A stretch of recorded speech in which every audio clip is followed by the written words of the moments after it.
क्या कहें इस बाज़ार को। लगातार आज पांचवा दिन था कि लग रहा था कि बाज़ार की टूटेगा और टूट रहा था, बुरी तरीके से टूट रहा था, लेकिन क्या रिकवरी देखने को मिली है। 21,777 का आज का इंट्राडे लो देखने को मिला है और अभी जो स्तर देखने को मिल रहा है वो है 22,041 का, 22,052 का अभी थोड़ी देर पहले ही निफ्टी ने हाई बनाया है और 36 अंकों की अब बढ़त देखने को मिल रही है। और जिस तरीके से शुरुआत हुई थी बाज़ार की, ऐसा लग रहा था कि आज एक बड़ी गिरावट देखने को मिलेगी, लेकिन निचले स्तरों से काफ़ी शानदार रिकवरी इस समय देखने को मिल रही है।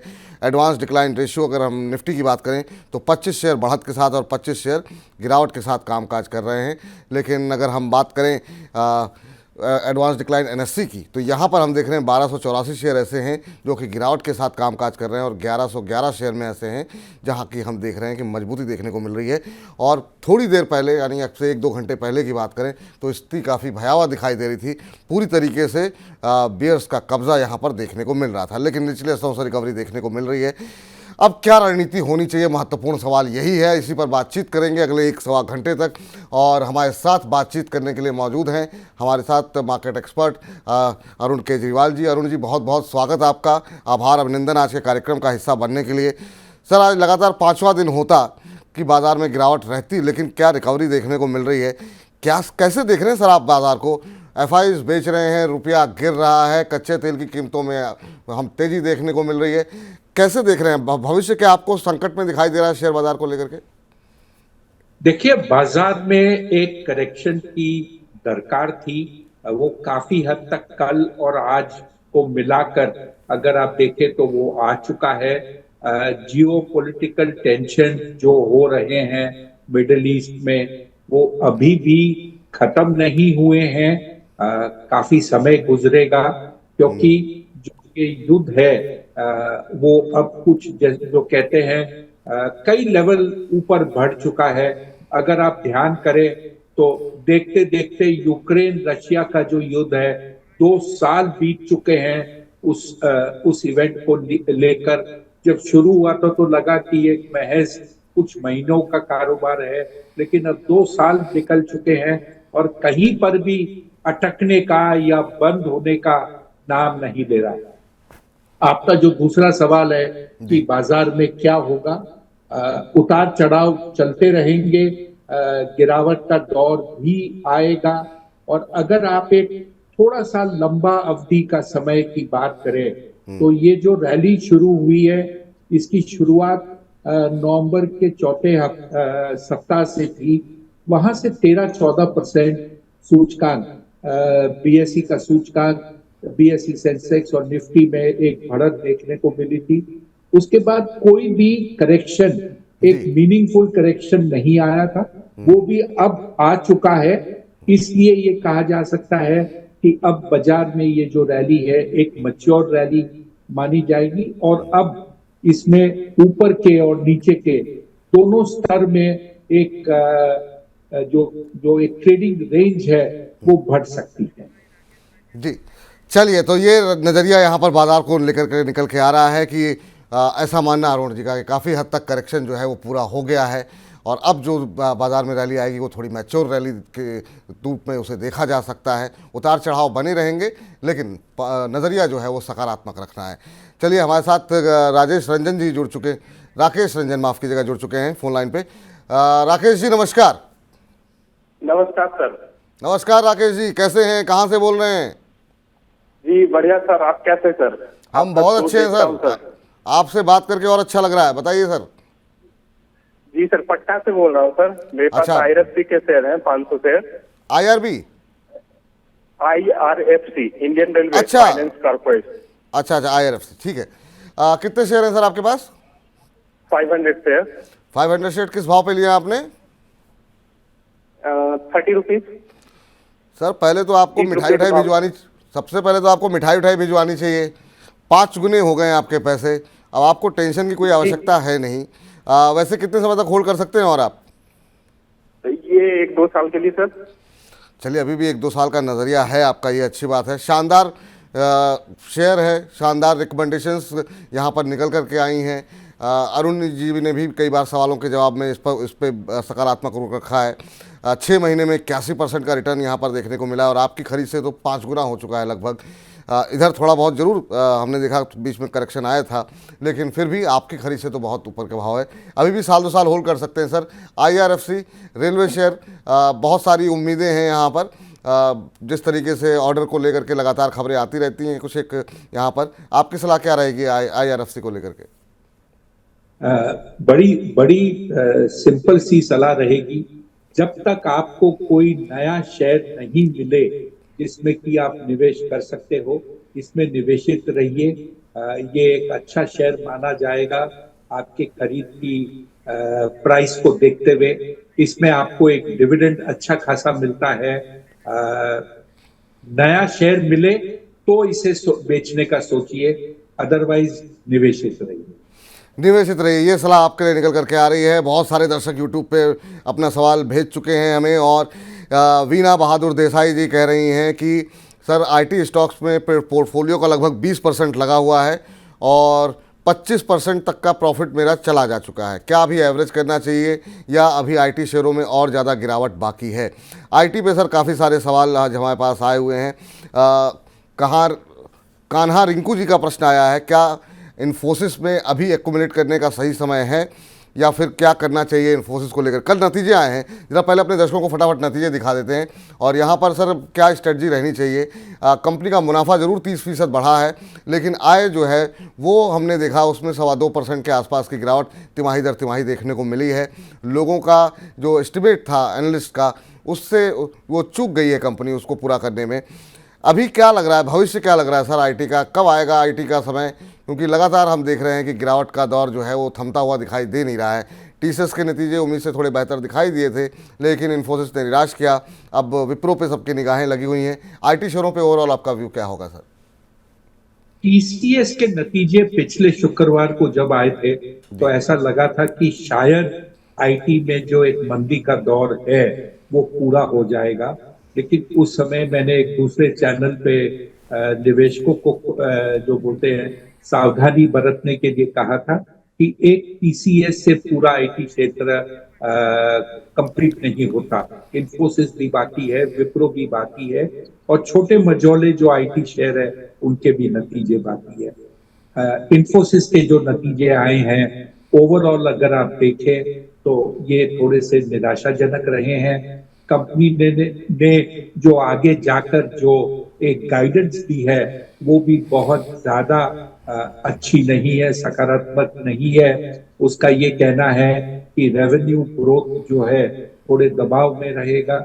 इसका मतलब ये कि IT का जो टर्न अराउंड की जो उम्मीद लगाई गई थी वो इस क्वार्टर नहीं हुआ है। मेरे ख्याल से IT क्षेत्र में अभी भी कुछ तकलीफ का समय बाकी है, तो निवेश करने के लिए कुछ समय रुकिए या कुछ भाव नरम हो जाए उसके लिए रुकिए। मौजूदा स्तर पर निवेश नहीं करना चाहिए, ये मेरी राय है IT क्षेत्र से। ठीक सर, तो अभी मौजूदा स्तर पे निवेश नहीं करना चाहिए, ये राय जो है अरुण जी की तरफ से निकल करके आती हुई। अगले दर्शक हमारे साथ हैं जिन्होंने यूट्यूब पे सवाल भेजा है, वो हैं ध्रुव हवलदार जी, कोलकाता से हैं। कह रहे हैं राम राम विपुल सर एंड अरुण सर, आपको भी राम राम। और इनका सवाल ये है सर कि IRFC, NHPC, गेल और इरडा, इसमें क्या फ्रेश एंट्री कर सकते हैं क्या अभी? इसी तरह का सवाल स्वप्ना रेड्डी का आया है। कह रहे हैं good afternoon Vipul ji and Arvind ji. Very good afternoon Swapna ji. इनका सवाल है NHPC, NBCC, इरडा में क्या फ्रेश एंट्री कर सकते हैं, सलाह दीजिए। और सर जो हम लोग शाम को एक 8 बजे कार्यक्रम का एक बड़ा हिस्सा अपलोड करते हैं, उसमें कल एक मैं टिप्पणी देख रहा था हमारे दर्शक की थी कि ऐसा लगता है आप एक ही तरह के शेयर डिस्कस करते हैं। अब मुझे समझ में नहीं आता, सवाल दर्शकों के आते हैं, अब इसमें मजबूरी ये फंस जाती है कि भाई लोग PSU शेयरों में फंसे हुए हैं और लगातार सवाल उसी पे कर रहे हैं, तो हम अलग से शेयर कौन से डिस्कस कर लें। लेकिन ठीक है, आप लोगों की शिकायत सर माथे पे। लेकिन सर इस पर क्या सलाह रहेगी इन दोनों लोगों के लिए? ध्रुव हवलदार जी हैं और स्वप्ना रेड्डी जी, दोनों ही PSU शेयरों पे जानना चाह रहे हैं, जिसमें IRFC पे आप अपनी राय दे चुके हैं। NHPC, गेल, इरडा पे ध्रुव जी का सवाल है और NBCC, NHPC, इरडा, ये तीन शेयर जो है स्वप्ना रेड्डी जी के हैं। अभी क्या फ्रेश एंट्री करनी चाहिए PSU शेयरों में? विपुल जी, अगर ये शेयरों की अपन एक पूरा बास्केट बनाकर बात करें तो मेरे ख्याल से बेहतर जवाब बन जाएगा सभी निवेशकों के लिए। ये ध्यान में रखना चाहिए कि जनवरी से लेकर जो तेजी बरकरार थी बाजार में, उसमें सार्वजनिक क्षेत्र के शेयरों में एक, जैसे कहते हैं, भूचाल आ गया था। दिन दुगनी रात चौगनी इन शेयरों में तेजी होने लगी थी और लोग बाग फंडामेंटल को, जो कहते हैं, साइड में रखकर इसके ऊपर कूद पड़े थे। जितने भी प्राइसेस थे, जितने भी शेयर थे, सबकी जो वैल्यूएशन है अनाप शनाप हो गई और उनकी जो फेयर वैल्यू होती है उससे बहुत ज्यादा हो गई थी। अवश्य कहीं ना कहीं एक करेक्शन आना था और क्योंकि रैली बड़ी शानदार रही थी, करेक्शन भी उतना ही कड़क, मजबूत या सिवियर आना था। वो आया, उसके बाद में छोटी सी एक रैली हुई, फिर करेक्शन आया और अब ये अगर आप शेयर देखें, पूरा का पूरा pack, IRFC, IRDA, NHPC, SJVN, इसके अंदर में PFC, REC, ये भी सब शामिल हो जाते हैं। ये अब एक स्थिरता बनाकर एक सीमित दायरे में घूम रहे हैं। नई तेजी इनमें शुरू हो सकती है, लेकिन जैसे ये तेजी शुरू होगी, जो ऊपर के स्तर पर लोग बाग फंसे हुए हैं, उनकी बिकवाली आएगी। तो ऊपर चलते समय अब इन शेयरों को, जो कहते हैं ना, हर फासले पर बिकवाली का एक दौर से गुजरना पड़ेगा। तो अब इसकी रैली, एक अंग्रेजी में शब्द है फिट्स एंड स्टार्ट्स, में आपको देखने मिलेगी। एक अपटिक, वन साइडेड अपटिक इसमें अब आने वाले समय में आपको नहीं दिखेगा। छोटी एंट्री अगर आप करना चाहते हो तो 100 अगर आप शेयर लेना चाहते हो, 10-15 शेयर लीजिए, एक सप्ताह 10 दिन के बाद और 10-15 लीजिए, आपको एक एवरेज प्राइस अच्छी खासी इसमें मिल जाएगी। चलिए, तो ये सलाह यहाँ पर इन तमाम पैसों सार्वजनिक क्षेत्रों की कंपनियों में निकल करके आता हुआ कि अब एक तरफा जिस तरह की रैली आप देख रहे थे कि 10 दिन 15 दिन में पैसे 20%, 30% तक के रिटर्न, एक महीने में 50% के रिटर्न, अब ऐसी रैली देखने को नहीं मिलेगी। थोड़ा थोड़ा करके एक्यूमुलेट करते रहिए, कंपनियां अच्छी हैं और आने वाले दिनों में बेहतर करेंगी, लेकिन उस तरह के रिटर्न आपको देखने को नहीं मिलेंगे। एक साथ पैसे नहीं लगाने की सलाह है। चलिए, और इस बीच हमारे साथ एक और दर्शक जुड़ चुके हैं, सौरभ जी हैं। सौरभ जी को नमस्कार। नमस्कार सर, कैसे हैं आप? हम बहुत अच्छे हैं, आपसे बात करके और अच्छे हो गए। आप बताइए कहाँ से बोल रहे हैं सर? सर मैं भागलपुर से बोल रहा हूँ। आज बहुत दिन बाद मेरा नंबर आया, यूट्यूब पर भी पूछता हूँ सवाल लिए। आप दर्शक इतने हैं कि मेरे लिए ही नहीं जा पाते। अरे नहीं सर, क्षमा चाहते हैं, और ये आप लोगों का प्यार है। और हो सकता है आपसे बात ना हो पाई हो, लेकिन आपके जुड़े हुए शेयर जो है अवश्य जो है कहीं ना कहीं डिस्कशन में हम कोशिश करते हैं कि शेयर सारी चर्चा में आ जाएं। जी सर, बताइए आज का प्रश्न क्या है? सर वेदांता का सर 400 शेयर है हमारे पास, 250 के एवरेज पर है। 250 के एवरेज में जी, अभी उसे रखना चाहिए या उसे प्रॉफिट बुक कर लेना चाहिए सर? हालांकि लंबी सुस्ती के बाद तो अब चलना शुरू हुआ है वेदांता। हेलो, हाँ जी सर, एक और सवाल था, अगर ले लेते मेरा तो। बताइए सर, आप बताइए। सर TVS सप्लाई चेन भी है 190 के भाव से सर 1500 शेयर। क्या आज तो रैली उठी है, फिर क्या करना चाहिए इसमें? TVS सप्लाई चेन, चलिए उस पर भी बात कर लेते हैं। पहले वेदांता पे बात कर लेते हैं। जी। वेदांता में लंबे अरसे बाद जो है अब दोबारा से जान आती हुई दिखाई दी है। एक महीने में 45-46% की रैली यहाँ पर देखने को मिली है वेदांता के अंदर। अब क्या अभी प्रॉफिट बुक करना चाहिए या थोड़ा धीरज दिखाना चाहिए, ये पूछते हैं सर। TVS सप्लाई चेन पर भी इनका सवाल है, लेकिन पहले जरा वेदांता पे जानना चाहेंगे। बहुत थकाया सर इसने, लेकिन अब काफ़ी अच्छा प्रदर्शन करता हुआ 250 पे लिए थे, 450 से ऊपर का भाव 190 के आसपास, 400 के आसपास पहुंच रहा है। अभी होल्ड करें सर? विपुल जी, इसमें एक बड़ी शार्प रैली आई थी। उस रैली के बाद में कोई भी करेक्शन नहीं आया है शेयर में। जहां पर भी इसमें एक सेलिंग प्रेशर आएगा इस रैली के बाद, तो थोड़ी गिरावट देखने को मिल सकती है। अच्छी रणनीति ये होगी, अगर आप इसको राइड करना चाहते हैं जो रैली हुई है, तो एक ट्रेलिंग स्टॉप लॉस रखिए, जिसमें कि आपका प्रॉफिट गायब न हो जाए। ये इसके लिए एक अच्छी खासी रणनीति हो सकती है। जहां तक TVS सप्लाई चेन पे जो इनका प्रश्न है सर आज, और दूसरा ये 11-11.25% ऑलरेडी आज हम देख रहे हैं कि चल चुका है शेयर। 180 के आसपास चल रहा है, इन्होंने 190 पे लिया, तो 10 रुपये के आसपास का इनको थोड़ा सा यहाँ पर नुकसान है। तो ये जानना चाह रहे हैं कि आज की रैली के बाद क्या होल्ड करें या फिर निकल जाएं? बहुत समय के बाद शेयर में एक तेजी देखने को मिली थी। ये नीचे काफी गिर चुका था। मेरे ख्याल से इसने कुछ इंपॉर्टेंट सपोर्ट्स के क्रॉस करके वापस एक करेक्टिव बनाने के लिए नीचे आया है। मेरे ख्याल से होल्ड कीजिए। जो कंपनी का बुरा समय था वो आप झेल चुके हैं। अगर आप अब 3 से 6 महीने होल्ड करते हैं तो आपको एक कुछ इसमें अच्छा खासा प्रॉफिट मिलेगा। कंपनी से बहुत ज्यादा उम्मीदें जताई गई थी और इसे परफॉर्म करने में कुछ समय लगा है, लेकिन अब अच्छे खासे वॉल्यूम्स के साथ ये शेयर में ट्रेडिंग हो रही है। कुछ समय और होल्ड कीजिए, आपके प्रॉफिट में ये शेयर आएगा।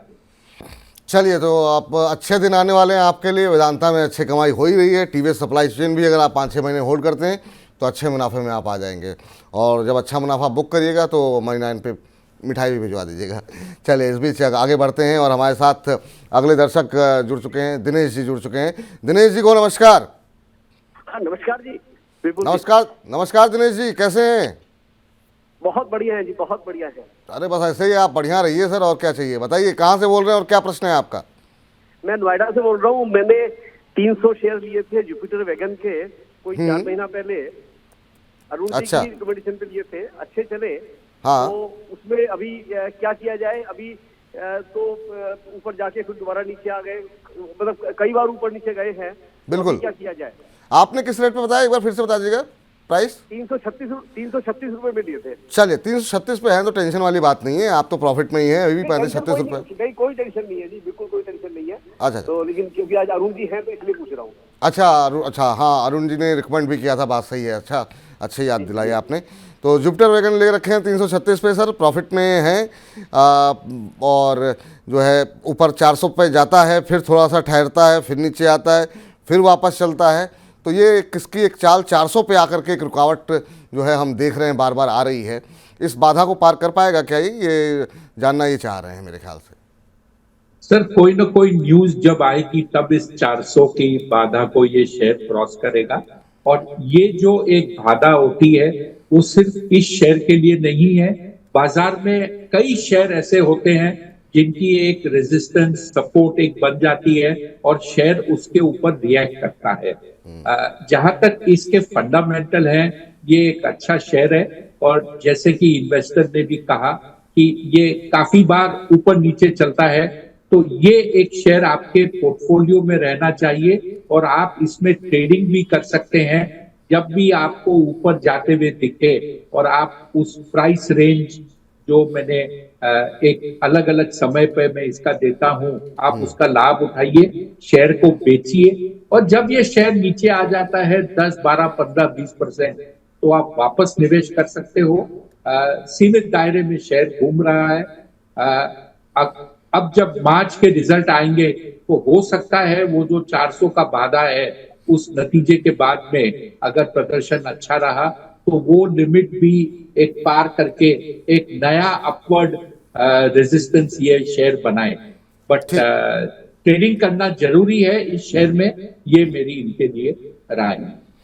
ठीक है सर। शुभ्रा सिंह जी का प्रश्न आया है, कह रहे हैं प्लीज विपुल सर आज मेरा क्वेश्चन ले लीजिए। बिल्कुल ले लेते हैं शुभ्रा जी। इनका सवाल है आईओसी के ऊपर, और ये इन्होंने खरीदा हुआ है आईओसी का शेयर 171 के रूप में, 171 के भाव पे।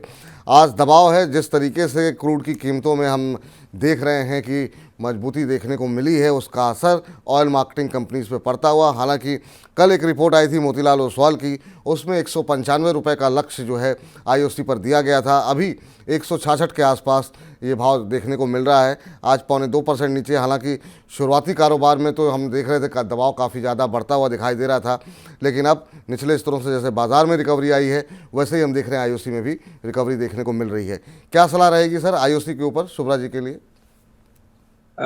देखिए, जो ये दबाव जो युद्ध को लेकर मिडिल ईस्ट में जो अफवाहें हैं, टेंशन है, जियोपॉलिटिकल जो तकलीफ है, ये ऑयल मार्केटिंग कंपनीज के लिए अच्छा नहीं है। और क्योंकि भारतवर्ष में आज से आम चुनाव शुरू हो चुके हैं, तो अगले 45 दिन तक जब तक नतीजे नहीं आ जाते तब तक ये एक नेगेटिव इफेक्ट रहेगा सभी ऑयल मार्केटिंग कंपनीज पे, क्योंकि ये देखा जाएगा कि कीमतें में बढ़ोतरी बहुत ज्यादा नहीं होगी, स्टेबल रहेंगे पेट्रोल के प्राइसेस, पेट्रोल डीजल के। और अगर कच्चे तेल के दाम में बहुत बड़ी तेजी मंदी होती है, जैसे अक्सर होता है ये टेंशन के समय पर, तो ये इनके लिए एक नुकसान का कारोबार हो सकता है। जहां तक शेयर का सवाल है, सालाना रिजल्ट भी आने वाले हैं और कंपनी कुछ डिविडेंड भी उस समय देती है, उसको लेकर थोड़ी सी दिलचस्पी, रुचि इस शेयर में रहेगा।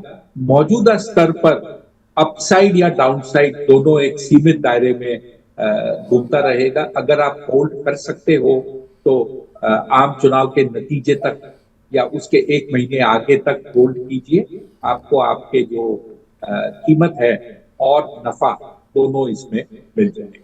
ठीक, तो शुभ्रा जी, उम्मीद करते हैं आपको उत्तर मिल गया होगा। इस बीच हर्षित चौहान जी कह रहे हैं, और इनका कार्यक्रम शुरू होने से पहले ही टिप्पणी आ गई, कह रहे हैं स्वागत है आप दोनों का, हम क्लास में पहले ही पहुंच गए हैं, टीचर्स का इंतजार है। विपुल जी, अरुण जी, बहुत बहुत शुक्रिया, बहुत बहुत धन्यवाद सर आप लोगों के इस प्यार के लिए कि आप कार्यक्रम शुरू होने से पहले ही आप कार्यक्रम में जुड़ जाते हैं। चलिए, इस बीच जो है आगे बढ़ते हैं और यहाँ पर जो है इंडिया बुल्स हाउसिंग फाइनेंस के ऊपर अगला प्रश्न आया है सर, और ये सबीहा सैयद जी का सवाल है। कह रहे हैं प्लीज़ सर, आज मेरे दोनों क्वेश्चन नहीं, ma'am India bull housing finance पे आप कहें तो मैं बात कर लेता हूँ, कोल इंडिया पे भी बात हो जाएगी आगे, बहुत सारे सवाल आए हुए हैं, उस पर बातचीत कर लेते हैं। करें होल्ड करें असल या एवरेज, दोनों में अपना सजेशन दिए। पहले हम बात कर लेते हैं इंडिया बुल हाउसिंग फाइनेंस को लेकर के, यहाँ पर क्या राय रहेगी सर? अभी ये नुकसान में है और एवरेज करना चाह रही हैं, तो क्या इनको एवरेज करंट भाव पे करना चाहिए या फिर क्या रणनीति होनी चाहिए? इन्होंने इंडिया बुल हाउसिंग फाइनेंस 210 पे लिए हुए हैं और अभी 166 चल रहा है, तो यहाँ पर इनको करीब करीब 44-45 रुपये का नुकसान हो रहा है। आपकी राय जानना चाहती हैं। विपुल जी, ऐसा लगता है कि लॉन्ग टर्म एवरेज के ऊपर में शेयर शायद सपोर्ट लेने की तैयारी में है। अगर ये एवरेज करना चाहते हैं तो थोड़ी क्वांटिटी एवरेज कीजिए, 5-7 दिन के बाद थोड़ी और ऐड कीजिए। इस तरीके से इनको एक एवरेज अच्छा खासा इनका इंप्रूव हो जाएगा। आने वाले समय में इसमें कुछ एक्टिविटी दिख रही है, लगता है कि ये जब युद्ध की स्थिति में कुछ इंप्रूवमेंट हो तो इनको भी लाभ मिलेगा। ठीक, अनिर्बन चक्रवर्ती जी हमारे साथ अब जुड़ चुके हैं कोलकाता से। अनिर्बन जी नमस्कार। अनिर्बन जी सुन पा रहे हैं आप? मैं कोलकाता से बोल रहा हूँ, अनिर्बन चक्रवर्ती। हाँ सर, बहुत बहुत स्वागत है। कैसे हैं आप? हाँ बिल्कुल ठीक हूँ, आप कैसे? हम बहुत अच्छे हैं सर। और बताइए क्या प्रश्न है आज का? मेरा पास इन्फोसिस का 7 शेयर है जो मैं 1486 को भाव में खरीदा था, तो अभी क्या एवरेज करने का सलाह रहेगा? चलिए, इन्फोसिस से अभी हमने थोड़ी देर पहले ही बात की, अवॉइड करने की सलाह यहाँ पर दी जा रही है, लेकिन एक बार फिर से हम राय ले लेते हैं अरुण जी से। अरुण सर, एवरेज करना चाह रहे हैं, 1486 पर लिए हुए हैं, आपकी क्या सलाह रहेगी? मेरे ख्याल से थोड़ी स्टेबिलिटी आने दीजिए आईटी क्षेत्र में, कुछ छोटे मझोले शेयरों के नतीजे भी आ जाए, उसके बाद देखकर रणनीति बनाए, क्योंकि आईटी में जो तकलीफें हैं, जो एक डिप्रेशन में चल रहे हैं, वो अभी तक पूरा नहीं हुआ है। नतीजों से कंफर्मेशन मिलेगा कि क्या क्षेत्र की जो मंदी का दौर है वो पूरा हुआ है कि नहीं। जल्दबाजी न करें एवरेज करने के लिए। ठीक, चलिए, तो ये राय निकल करके आती हुई, इस बीच भूपेंद्र लोनी जी का सवाल आया है। कह रहे हैं विपुल सर प्रणाम आपको भी है। भूपेंद्र लोनी जी कह रहे हैं आपकी आवाज़ की ताकत हर छोटे निवेशक के लिए अमृत की तरह है सर। चलिए सर, बहुत बहुत शुक्रिया, आप लोग इतने अच्छे शब्दों का इस्तेमाल करते हैं, तो हम तो बस हाथ जोड़ के आपको धन्यवाद ही कर सकते हैं। कह रहे हैं कि कृपा करके मेरे पोर्टफोलियो का एक अंतिम स्टॉक बचा हुआ है, टाटा पावर, जो कि 500 शेयर हैं इनके पास और 334 के भाव पर लिए हुए हैं। कह रहे हैं 2 साल के लिए होल्ड कर सकते हैं, कृपया मार्गदर्शन करें, प्रणाम सर, आपको भी प्रणाम है सर। और टाटा पावर क्षेत्र की अपने आप में मजबूत कंपनी, काफ़ी शानदार प्रदर्शन भी शेयर में देखने को मिला है। 334 पे आपने लिया हुआ है, 427 का भाव है। आज ज़रूर दबाव में है आधे पौने %, लेकिन शेयर में चाल अच्छी रही है। पिछले 1 महीने में 11 साढ़े 11%, पिछले 6 महीने में करीब 70% का रिटर्न यहाँ पर इस शेयर में आता हुआ दिखाई दिया है।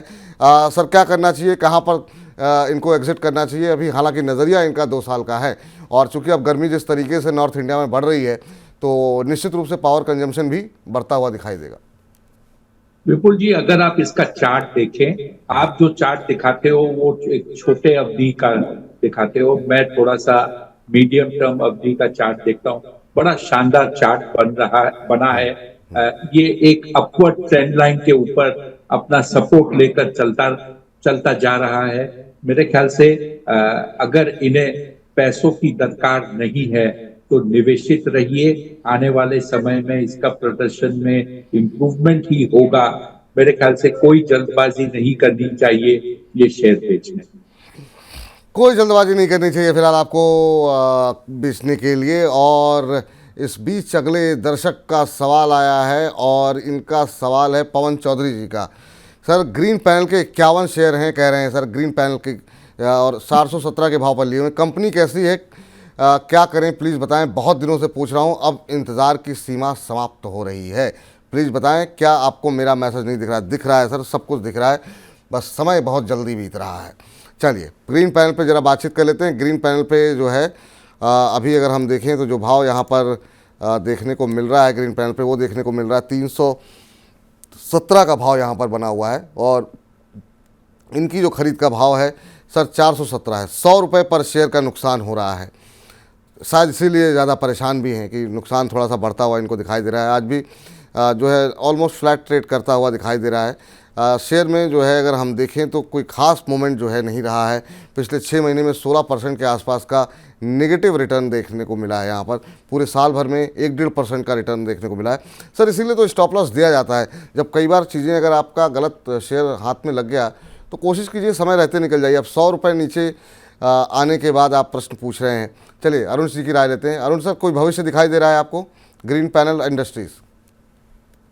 सर, इन्होंने जो निवेश किया है वो जो कहते हैं ना अंग्रेजी में कि शेयर को चेस करते करते इन्होंने निवेश किया है। इन्हें लगा कि ये शेयर भागते जा रहा है और मेरे हाथ में नहीं आ रहा, तो एक साथ कूद कर शेयर ले लिया, और इन्होंने जहां पर लिया वहीं से ये शेयर में एक गिरावट देखने को मिली, और गिरावट उसके बाद जो हुई है काफी बड़ी गिरावट है, और इसने जो पिछला लो बनाया था उसको भी तोड़कर काफी नीचे चला गया है। रिकवरी के कुछ आसार दिख रहे हैं, लेकिन अब जो क्लाइंट यहां से शेयर करेगा उसमें काफी दिक्कतें आएंगी, काफी सेलिंग देखने को मिलेगी शेयर में, क्योंकि हर लेवल पर इसमें इन्वेस्टर फंसे हैं। मेरे ख्याल से आगे पीछे इनको कहीं ना कहीं एक लॉस बुक करके कोई और शेयर में चढ़ना पड़ेगा, क्योंकि 100 रुपए कमा लेने में इसमें काफी समय निकल सकता है, हो सकता है 1 साल भी लग जाए। तो उम्मीद करते हैं कि आपको आपकी नाराजगी पवन जी दूर हो गई होगी, लेकिन नुकसान फिलहाल आपका दूर होता हुआ दिखाई नहीं दे रहा है। आर कुमार जी, कनिका जी का प्रश्न है, दिल्ली से हैं, जियो फाइनेंस के ऊपर इनका प्रश्न है। 241 पे ले रखा है, 912 शेयर इनके पास हैं, कह रही हैं होल्ड करूं या फिर और ज़्यादा एक्यूमुलेट करूं। जियो फाइनेंस काफ़ी अच्छी रफ्तार में फिलहाल कामकाज करता हुआ आज 1.5-2% नीचे है, लेकिन 372 का स्तर देखने को मिल रहा है, और इनकी खरीद 241 रुपये की है, तो ठीक ठाक प्रॉफिट में यहाँ पर कनिका जी मौजूद हैं, और ऐड भी करना चाह रही हैं। क्या ये शेयर को ऐड करना चाहिए? कुछ दिन पहले ही सर ब्लैकस्टोन के साथ इन्होंने करार किया है, आपकी राय क्या होगी जियो फाइनेंस को लेकर के? देखिए, शेयर एक अच्छे अप ट्रेंड में है, और जैसे राइजिंग ट्रेंड लाइन बनाकर ऊपर चल रहा है। कोई डिप आता है शेयर में, उस दिन आप इसको ऐड करना चाहो तो आप ऐड कर सकते हो। जो आप क्वांटिटी ऐड करते हो उसमें एक ट्रेडिंग स्टॉप लॉस रखिए, और इस शेयर को आप ट्रेड करते जा सकते हो। इसमें अच्छा खासा मूवमेंट होता है, इंट्रा वीक कहिए तो, और 30-40 रुपए यानी कि 10% के आसपास का मूव आपको 7 दिन 10 दिन में ये शेयर देता है। तो थोड़ा ट्रेड कीजिए, ट्रेड करने से आपकी जो खरीद की कीमत है वो भी घटती जाती है और आपका जो फायदा है वो आपके लिए बढ़ते हुए दिखता है। जी, चलिए इस बीच जो है अगले दर्शक के पास चलते हैं और हमारे साथ गौरव जी लाइन पे मौजूद हैं। गौरव जी को नमस्कार। हेलो, नमस्कार सर, मैं मुंबई से बोल रहा हूँ सर। मैं रेलवे स्टाफ हूँ यही कल्याण मुंबई में। अच्छा, बहुत अच्छी बात है सर। और जब भी मुंबई आएंगे तो बिल्कुल कल्याण में आके आपसे मुलाकात करेंगे। बिल्कुल बिल्कुल सर, बहुत बड़ा फैन हूँ सर, क्योंकि मुझे स्टॉक की नॉलेज बिल्कुल जीरो है। जो भी सीखा है आपके शो से सीखा है सर। अरे सर, बहुत बहुत शुक्रिया, बहुत बहुत धन्यवाद आपका इतना प्यार दिखाने के लिए। और जब भी मुंबई आते हैं फिर आपसे मुलाकात करते। जी, पर सवाल बताइए। जी सर, कल सर वो इसके Q4 के रिजल्ट आए थे एंजल वन के, तो मुझे लगा ये स्टॉक ऊपर जाएगा, तो मैंने कल 50 स्टॉक अपर पे ही ले लिए थे 3050 पे। पर वो अभी समय 2700 पे ट्रेंड कर रहा है। तो मुझे अभी बने रहना चाहिए या एग्जिट करना चाहिए? मतलब मैं होल्ड कर सकता हूँ 6 महीने 8 महीने तक? 6 महीने 8 महीने होल्ड कर सकते हैं, अच्छी बात है। मैंने रिजल्ट देख के सर ले लिया था, क्योंकि रिजल्ट काफी अच्छे आए थे। बिल्कुल, नतीजे बहुत अच्छे थे। लेकिन देखिए, एक कहावत होती है कि buy on rumours sell on news. तो जब खबर आ जाती है तो बहुत लोग प्रॉफिट अपना बुक करने लगते हैं, तो उसमें जो है शेयर पे दबाव बनता है। दूसरा, आज बाजार की दिशा भी अनुकूल नहीं थी, तो आज 3-3.25% नीचे है। बिल्कुल आपने 3050 पे लिए हैं, आज 2700 पे फिलहाल ट्रेड करता हुआ दिखाई दे रहा है।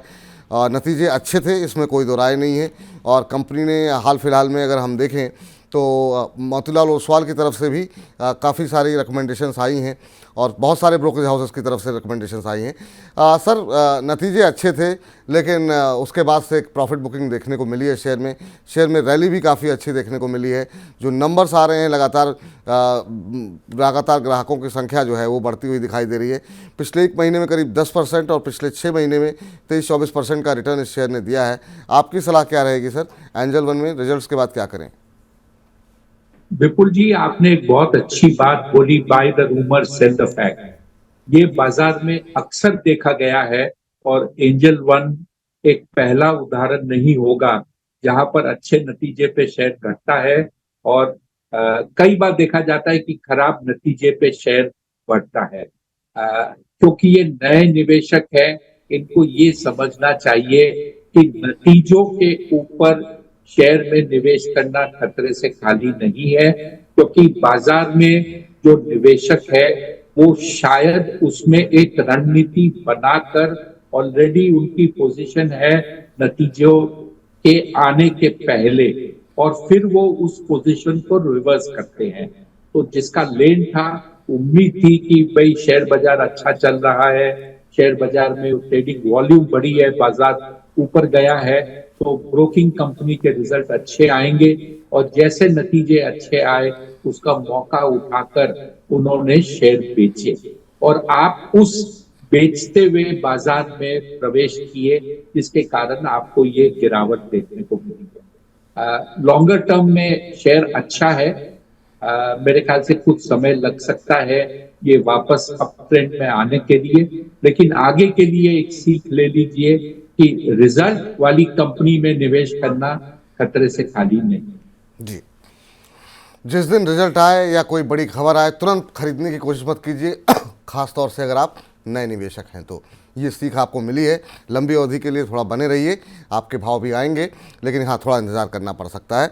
इस बीच एक और प्रश्न ले लेते हैं। द मैरिड मैन के नाम से इन्होंने अपनी आईडी बनाई है। कह रहे हैं, हेलो विपुल सर, अरुण सर, और हेलो आपको भी सर। कह रहे हैं कि मेरे पास 100 PFC के शेयर हैं 390 के भाव पर, और ये कह रहे हैं मैं कुछ और ऐड करना चाहता हूँ, और क्या गिरावट में कुछ और ऐड करना चाह रहे हैं, क्या मुझे करना चाहिए कि नहीं, और ये कह रहे हैं कि क्या करना चाहिए मुझे इसमें PFC को लेकर के। सर, PFC एक और पावर कंपनी पे सवाल आ गया सर, आपकी राय क्या होगी? अभी 396 के आसपास चल रहा है।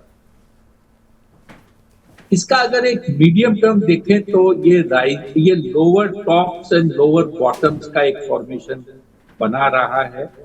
मेरे ख्याल से इसमें नया निवेश अभी नहीं करना चाहिए जब तक ये शेयर एक रिवर्सल ट्रेंड नहीं देता, ये लोअर टॉप लोअर बॉटम के फॉर्मेशन से।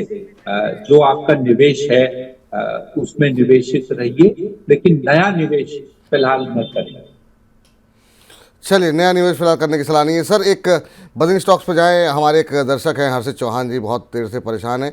पेस्टिसाइड इंडिया पेस्टिसाइड पे जानना चाह रहे हैं मैं कब एंट्री करना, ये कह रहे हैं कब एंट्री करनी चाहिए, और कह रहे हैं मैं आपका डेली फॉलोअर हूं। सर बहुत बहुत शुक्रिया सर, बहुत बहुत धन्यवाद। आज थोड़ा सा समय हमको थोड़ा कम है, आज कार्यक्रम को थोड़ा जल्दी समेटना भी है, तो फटाफट अगर इस पर राय अगर मिल जाती है तो उसके बाद हम बजिंग स्टॉक्स का रुख करेंगे। इंडिया पेस्टिसाइड के ऊपर जानना चाह रहे हैं सर ये। सर आज एक अच्छी एंट्री लेवल दी थी शेयर ने 225-26 के आसपास। मेरे ख्याल से यही एक रेंज शेयर के लिए अच्छी रेंज होगी। बाजार में जो आज इनिशियल एक मंदी के तौर पर शुरू हुआ था, वहां पर एक एंट्री लेवल दी थी। आगे जाकर अगर शेयर संभल जाता है तो हो सकता है आप ये एंट्री लेवल 228-29 भी कर सकते हैं एंट्री करने। ठीक।